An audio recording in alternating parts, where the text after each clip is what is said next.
Terraria is a very open game, with so many things to do in so many different ways. However, some things are forced upon the player in order for them to make progress towards killing the final boss, Moonlord. One of these forced tasks is slaying the Wall of Flesh and entering hard mode, and unfortunately this is unskippable in vanilla Terraria. However, by using one of Terraria's biggest mods, the Calamity mod, we can skip the Wall of Flesh entirely and kill Moonlord, as well as some more of the bosses beyond the Moonlord that were added by Calamity. There is a page on the Calamity mod wiki describing how to do that, and I will link that page in the description. That page sparked my interest of doing it myself. So, how are we going to do it? Thanks to this thing, the Rock Excalibur, a weapon added by Calamity that is usually a hard mode exclusive weapon. However, Calamity is kind to us and spawns one per world, naturally generated. Unfortunately, this weapon is useless before killing the Wall of Flesh. But that's not what breaks the game. The shimmer is what breaks it.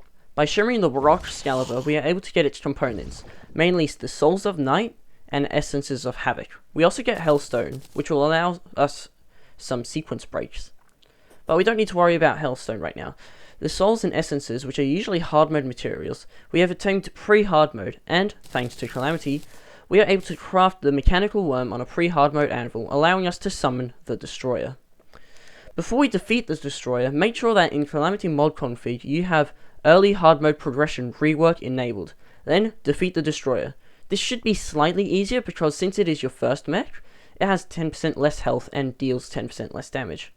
On defeat, the Destroyer will spawn the second tier of hard mode ores into your world. Okay, we have the ores in pre-hard mode, but how do we mine them? Well, since we have defeated a mech boss, the Steampunker is able to move in, allowing us to buy the Clemtaminator and Astral Solution. By using this, we can convert slush, silt and desert fossils into their astral counterparts. You can also make an artificial astral biome, which will allow you to fight Astrum Arius at some point in the future, allowing you to get the only pre-Moonlord wings. By using an extractinator on the astral silt, slush and desert fossils, we are able to extract tier 1 and tier 2 hard mode ores from them. We can then smelt those ores into bars and get a hard mode anvil and tier 2 hard mode armor. Hooray! We now have a hard mode armor and some hard mode anvils. This step of using the astral could have been skipped if you made the world for the worthy or get fixed boy, and mined tier 1 ores in the planetoids by using Reaver Shark or a Hellstone pickaxe, which you're able to get thanks to the Hellstone we broke essentially earlier. But then you also have to play with the difficulty of those seeds, and this challenge is already difficult enough without those seeds. Now the next thing. Now that you're suited up in hard mode armor, we have a couple of choices. You can fight the Calamitous clone, go into the Abyss and slay the Idolists, or kill the Ravager. All three of these things will need to be completed at some point. However, the best idea is to fight the Calamitous clone with the armor and weapons you currently have to gear up better for the next bosses. Summon and defeat the Ravager by going into the Jungle Temple and finding these ball door enemies that drop lizard bricks as well as solar bullet fragments. This allows you to gather better armor and weapons via shimmer decrafting destroyer bars into bars below it, such as tier 3 hard mode ores, hallow and chlorophyte. This will also allow you to craft the summons for the moon events later. However, Ravager drops an extremely minute amount of these ores, so you will have to fight him a lot. Step number 3. Fight Anahita. I know, crazy. But not only does it provide a better weapons, but it allows you depth cells and luminel to drop from enemies in the abyss, which allows you to upgrade your Arctic diving gear into abyssal diving gear. Finally, dive into the depths, upgrade your diving gear, and slay the Idolist for the Eidolon tablet. This may be difficult, however you can gather the Arctic diving gear from the ice lab to allow you to dive deeper. After geared up, you can summon the cultist and start the lunar events. After defeating the pillars, make sure you are prepared for Moonlord. If you fail here, you have to resummon the pillars since the celestial sigil cannot be used before Golem is defeated. And Golem can't be summoned until Plantera is defeated, and Plantera bulbs don't spawn in the jungle until you enter hard mode. Once you beat Moonlord, congratulations. Time for post-Moonlord pre-hard mode. That's a mouthful. There are several things that we need to do. First, you have to collect some dungeon bricks and dungeon brick walls. After collecting some, craft all your dungeon bricks into dungeon walls and shimmer them into cursed dungeon brick walls. You know you have them by the icon on the walls having a small skull icon in the bottom right. Next, you have to go to hell and start placing the walls. And place more walls. And more walls. Until you make an artificial dungeon. You would know you have created an artificial dungeon by standing in front of some of those cursed dungeon blocks and dungeon enemies spawn. Also, if you haven't defeated Skeletron yet, dungeon guardians would also spawn here, so that's fun. If these guys get annoying, you can kill Skeletron, which, I mean, you should have done that earlier, but anyway. Now it's time for a killing spree. You need to kill as many profaned enemies in the underworld as possible while you are in the dungeon and they are in front of the dungeon walls that you made. The enemies have to die in front of the dungeon walls for necroplasm to be dropped. You see, necroplasm is dropped by phantom spirits, but since we never entered hard mode and killed Terra to get the hard mode dungeon, we can't actually kill enemies difficult enough to summon phantom spirits in the pre-hard mode dungeon, since enemies need to have more than 1,000 health, which none of the pre-hard mode dungeons enemies have. So we have to fight the profaned enemies that spawn down in hell due to their high health capacity. And we have to kill them in front of these walls, so that way the phantom spirits can spawn and blah blah blah blah blah. So much stuff I don't understand. I'm just making a video on it, and that's fun. While killing those profaned enemies, make sure you're also collecting the unholy essences dropped by them, because you will need them for future. Also be careful while collecting necroplasm and killing phantom spirits, because if you kill 30, you will summon Poltergeist, and at this point, you are likely not strong enough to defeat him. Anyway, now you have to combine your unholy essences with Luminite from Moonlord to make the profaned shards, and then you summon the profaned guardians and then kill the profaned guardians, get the profaned core, summon and kill Providence, and hooray, you're amazing. Now you've got to make Yuli Bloom bars. You can either make a titanium forge and a Luminite tier pickaxe to mine Yuli Bloom, or you can fish up crates, jungle crates in the jungle for pre-smelted Yuli Bloom. But who wants to fish? Using Yuli Bloom, you can make anything you want, but make sure to make a blossom pickaxe with some spare. Next, using the necroplasm you found, as well as some other materials, you can make the cosmic worm to summon and slay the devourer of gods. Of course, you could use the rune of Cos from Providence to fight the sentinels for slightly better gear. You could also slay Poltergeist for Bloodflare armor for an easier Devourer of Gods fight, but those things are up to you. I'd highly recommend getting Bloodflare, because you're going to be using it for a long time.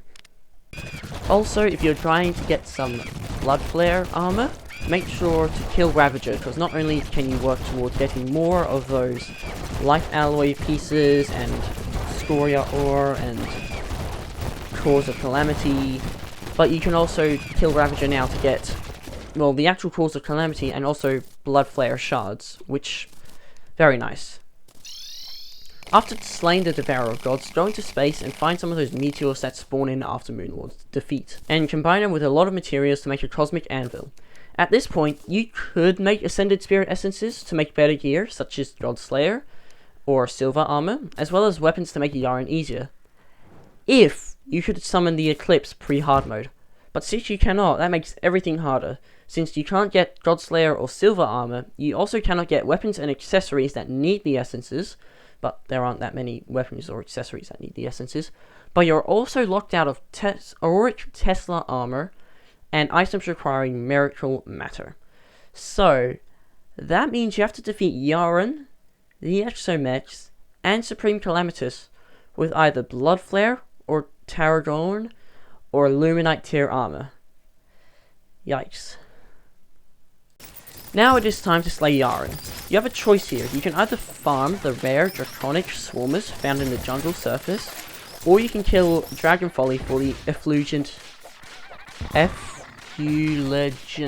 feathers. Then you can summon and destroy Yaren, and after his death you can mine auric ore with the Blossom Pickaxe. However, auric ore isn't actually that useful because, well, we don't have anything to really combine it with, since everything before it requires Ascended Spirit Essences, which we just cannot get because of that stupid solar eclipse. Finally, you can choose your next boss. You can either fight the Exomechs or Supreme Wish Calamitus. Whichever way you choose to go, it's just the normal summoning procedure for the bosses. You should also have more than enough Ashes of Calamity that drop from the Calamitus clone to summon the Supreme Wish Calamitus. If for some reason you haven't killed Skeletron yet, or haven't gotten the mechanic, completing the Codebreaker computer might be a little bit difficult. However, you can just shimmer any active stone blocks from traps found underground. Mainly boulder traps. Other than that, you can just shimmer chain decraft ores into bars that you need.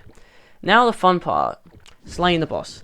This may be a challenge since several key hard mode materials are inaccessible, such as souls, essences, living shards, and those damn... It's Dark Sun Fragments. Why did I forget it was Dark Sun Fragments? But yeah, you can't get Dark Sun Fragments, which means that all that stuff is locked down. But with enough dedication, you are able to kill the final two bosses. I haven't been able to with all that stuff yet. And if you wish, you can finally slay the Wall of Flesh and advance your world into hard mode after beating the entire game. Of course, this is just a theory. In the background of making this video, I've been slowly doing progress on this in my private time, and also, well, I did this with a post-Yaren character. And if I beat it, then maybe, just maybe, I could record or even stream my attempts. So if you want to watch me struggle through pre-hard mode Exomechs, or slowly chip away at Terraria Inferno mode that I am actually currently streaming, maybe consider subscribing or catching my streams at 9 Western Australian Standard Time. As always, I've been Guardian Game 627, and I wish you all a very good day. See you later, bye bye. Well, this is awkward. Post-editing Guardian here, and while recording the footage, I talked to the Operator, an NPC added by the Alchemist NPC Light mod, and they sold souls. Not just Souls of Night, but Souls of Light and Souls of Light too, since we defeated a mech boss, which is the requirement for the Operator to sell you souls. This means that we could summon the other mech bosses too, and if you defeat Skeletron for the bonus, to summon Skeletron Prime, which may lead us to the ability to fight Plantera, Golem, the Plague Bringer Goliath, and many other bosses. This may also allow us to farm life fruits. However, Calamity strikes against us for once. Due to the change to both Plantera Bulb and life fruit generation, defeating all three mech bosses may only not result in anything. Since both Plantera Bulbs and life fruits start growing upon entering hard mode, instead of the defeat of mech boss, 1 for life fruits and 3 for Plantera Bulbs, this may not allow for the defeat of Plantera and all the other bosses after her. So, I loaded up a new world and defeated all 3 mech bosses.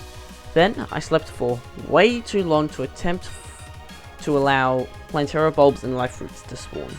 Then, I used another mod item that helps locate the Plantera Bulbs. However, it was not able to find any. This would also mean that life fruits are unobtainable too. It sucks that we can get this far, but we can't actually kill Plantera. At least we can get wings before killing Astrum Aureus. But it sucks we can't get that far even with defeating all 3 of the mech bosses, but at least we were able to defeat them. Now I disappear for real this time. See you later.